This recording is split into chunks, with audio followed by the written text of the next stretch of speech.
আজকে হাত ধোয়ার সময় কেন সবাই আমার দিকে তাকিয়েছিল? হঠাৎ করে আমাদের সাথে একটা দুর্ঘটনা ঘটে গেল। আর কেন এই পৌরসভার দরজাটা বন্ধ করছি? আসসালামু আলাইকুম, সবাই কেমন আছেন? আশা করছি সবাই ভালো আছেন। সবার অনেক দোয়া এবং ভালোবাসাই আলহামদুলিল্লাহ আমরা অনেক ভালো আছি। আপনি যদি কুষ্টিয়ার মানুষ হন, ব্লগটা প্রথম থেকে শেষ পর্যন্ত দেখলেই বুঝতে পারবেন যে আজকে কোথায় গিয়েছিলাম। আজকে ছিল ৩রা মে, শুক্রবার। বেশ অনেকদিন পরে কোথাও একটা বের হচ্ছি। বাহিরে যে পরিমাণ গরম, বাইরে বের হতেই তো ভয় লাগছে। আজকে একটু তাড়াতাড়ি গোসল করে একদম রেডি হয়ে গিয়েছি। আমাদের কুষ্টিয়াতে দাওয়াতের খাওয়ার সময়টা থাকে দুপুর বেলায়। আজকে দাওয়াতে যাব আমার শ্বশুর শাশুড়ি এবং শ্বশুর বাড়ি থেকে কুষ্টিয়া যেতে একদম বেশি সময় লাগে না, 15 থেকে 20 মিনিটের মতো সময় লাগে বাসে যেতে, আর গাড়িতে গেলে তার থেকেও কম সময় লাগে। আজকে আমি তো একদম লাল পরি সেজে নিয়েছি। রেড কালার আমার খুবই পছন্দের। এই রোজার ঈদে এই রেড কালার ড্রেসটাও নিয়েছিলাম। কে বুঝতে পারছেন আজকে আপনাদের সবাইকে নিয়ে আমি কোথায় যাচ্ছি। তারপরে বাইরে দাঁড়িয়ে ওয়েট করছিলাম, আর এদিকে আমার শ্বশুর আব্বা গাড়ি বের করছিল।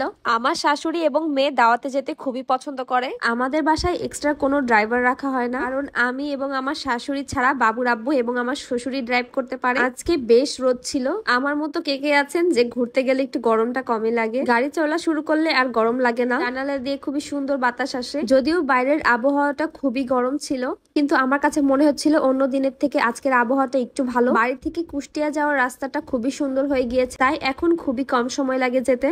আমার শ্বশুর শাশুড়ি যে কোনো ইনভাইটেশনে যাওয়ার চেষ্টা করে।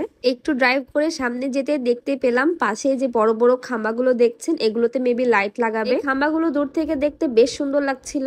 রাস্তায় এত পরিমাণ রোদ ছিল যে দূর থেকে মরিচিকা দেখা যাচ্ছিল। দূর থেকে দেখে মনে হচ্ছে ওই রাস্তার মধ্যে পানি, কিন্তু আসলে পানি নেই। ঈদের মধ্যেই ফোনের একটা কভার কেনার ইচ্ছা ছিল, কিন্তু খুঁজে পাইনি মনের মতো। এখানে আমরা গ্যাস নেওয়ার জন্য দাঁড়িয়েছিলাম, কিন্তু অনেক ভিড় দেখে আর নেইনি, আসার সময় নিব বলে। তারপরে আমরা আবারও চলতে শুরু করলাম। যেতে যেতে যত ফুল গাছ চোখে পড়ছে, আমার মেয়ে ডেকে ডেকে দেখাচ্ছে, দেখো আম্মু ফুল। ও তো ফুল অনেক বেশি পছন্দ করে। আর এই তো গল্প করতে করতে আমরা কুষ্টিয়ার মধ্যে চলে এসেছি। যারা যারা কুষ্টিয়াতে থাকেন তারা তো এটা অবশ্যই চিনতে পারবেন। কুষ্টিয়া পুলিশ সুপারের কার্যালয়, কুষ্টিয়া পুলিশ লাইন স্কুল, সবকিছু এখানে আছে। একটু সামনে যেতে চোখে পড়বে মজমপুর, একটু সামনে যেতে এরকম দুইটা রাস্তা চোখে পড়বে। কে এখনো গেস করতে পেরেছেন আমরা কোথায় যাচ্ছি? দূর থেকে যেটা দেখা যাচ্ছে সেটা হচ্ছে আমাদের কুষ্টিয়া শিল্পকলা একাডেমি। কে গিয়েছেন কুষ্টিয়া শিল্পকলা একাডেমিতে? আমার এখনো যাওয়া হয়নি। তারপরে আমরা চলে আসলাম আমাদের কাঙ্ক্ষিত জায়গায়। এটা হচ্ছে কুষ্টিয়া পৌরসভা। আজকের যে ইনভাইটেশনটা ছিল সেটা হচ্ছে কুষ্টিয়া পৌরসভা অডিটোরিয়ামে। অডিটোরিয়ামটা ছিল পৌরসভার পেছন সাইডে। আমরা গাড়ি নিয়ে পৌরসভার পেছন দিকে চলে গেলাম। গিয়ে আমরা অডিটোরিয়ামের সামনে গিয়ে নামলাম। আমরা 3জন নেমে গিয়েছি, আর আমার শ্বশুর গাড়ি পার্ক করতে গিয়েছে। অডিটোরিয়ামের সামনে এরকম ফুল দিয়ে একটু ডেকোরেশন করা ছিল। এগুলো দেখে তো আমার মেয়ে বেশ খুশি হয়ে গিয়েছে। আর সামনে ছিল অসম্ভব সুন্দর একটা ফুলের গাছ। এই ফুলগুলো ছিল হালকা গোলাপি কালারের, দেখতে খুবই সুন্দর লাগছিল। কে এই ফুলের নাম জানেন অবশ্যই কমেন্টে জানাবেন। ঢুকতেই ভাইয়ের সাথে দেখা হয়ে গেল। আমার শ্বশুর এবং ভাইয়া কথা বলছিল। মূলত আজকে এই ভাইয়ের নিমন্ত্রণে আমরা এখানে এসেছি। ভিডিওটা পুরোটা দেখলে বুঝতে পারবেন আজকে কিসের ইনভাইটেশন ছিল। তো এখানে খুবই সুন্দর করে স্টেজ সাজানো ছিল। তো যেতেই আমাদের টেবিলে বসে যাওয়ার জন্য বলা হলো। আমরাই ছিলাম প্রথম ব্যাচ। অডিটোরিয়ামটা অনেক বেশি বড় ছিল। গিয়েই আমি আমার শ্বশুর শাশুড়ি বসে পড়লাম। অডিটোরিয়ামটা বেশ বড় থাকায় অনেক মানুষ বসতে পেরেছে একসাথে। আর পুরো অডিটোরিয়ামটা ছিল শীতাতপ নিয়ন্ত্রিত। পুরো অডিটোরিয়ামে বড় বড় এসি ছিল, যার কারণে আমাদের সেরকম গরম লাগেনি। প্রথমে আমরা 3জনই বসে পড়েছি। আর আজকে আমাকে এরকম ভূত সেজে কেমন লাগছে অবশ্যই কমেন্টে জানাবেন। তারপরে আমি প্লেট নিয়ে নিয়েছি, আর প্লেটে হাত ধুতে দেখেন কি পরিমাণ রং বের হচ্ছে মেহেদি। আমার শ্বশুর আব্বা মনে করছে আমি হাতে মেহেদি দিয়ে হাতই ধুইনি। বাবুর আব্বু এই ভিডিওতে দেখে আমাকে কল দিয়ে বলছে হাত কোথায় কেটে গিয়েছে। কি একটা অবস্থা।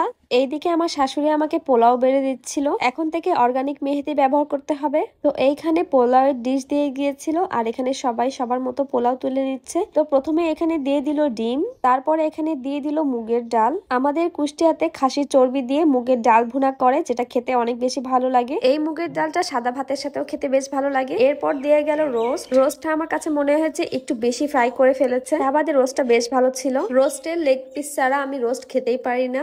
এইখানে আমরা সবাই মিলে খাচ্ছিলাম। আমার তো কোনো পার্সোনাল ক্যামেরাম্যান নেই। আমার পেজে যতগুলো ভিডিও দেখবেন সব ভিডিওগুলো আমার নিজে শুট করা। তারপরে এখানে দিয়ে গেল খাসির মাংস। এখানে যা ছিল সম্পূর্ণটাই খাসির মাংস। গরুর মাংসের কোনো ব্যবস্থাই ছিল না। আমি বাড়ির খাবার ছাড়া বাইরের খাবারগুলো খুব একটা খেতে পারি না, সেজন্য বাবুর আব্বু বেশ হাসাহাসি করে। ও তো দাওয়াত বাড়ি গেলে বেশ খেতে পারে। শেষ পাতে জর্দা, দই এবং লেমনেরও ব্যবস্থা ছিল। খাওয়া শেষে আমার শাশুড়ি আমাকে টিস্যু আনতে বলল। এদিকে টিস্যু এনে দেখছি বাবু নেই। বাবুকে রেখে গিয়েছিলাম ওর দাদির কাছে। এসে দেখছি ও কোথাও নেই। তারপরে সবাই খোঁজাখুঁজি করতে গিয়ে দেখি ও বাহিরে ওর দাদুর সাথে হেঁটে বেড়াচ্ছে। মেয়েটা এত পরিমাণ চঞ্চল হয়েছে, আমি তো ওকে বাইরে নিয়ে যেয়ে আজকে অবাক হয়ে গিয়েছি। আজকের ইনভাইটেশনটা ছিল এই যে এই দুই ছেলের সুন্নতে খাতনা ছিল। তারপরে এইখানে আমার মামা তো ননদ এবং আমি অনেকগুলো ছবি তুলছিলাম ঘুরে ঘুরে চারিদিকটা। ভালো ছবি তোলার জন্য ও তো এখানে দরজাটাই বন্ধ করে দিল। আজকের ভিডিওটা অনেক বেশি বড় হয়ে গিয়েছে, আর বড় করছি না। পৌরসভার বাকি ভিডিওগুলো আমি নেক্সট ভিডিওতে দিয়ে দিব।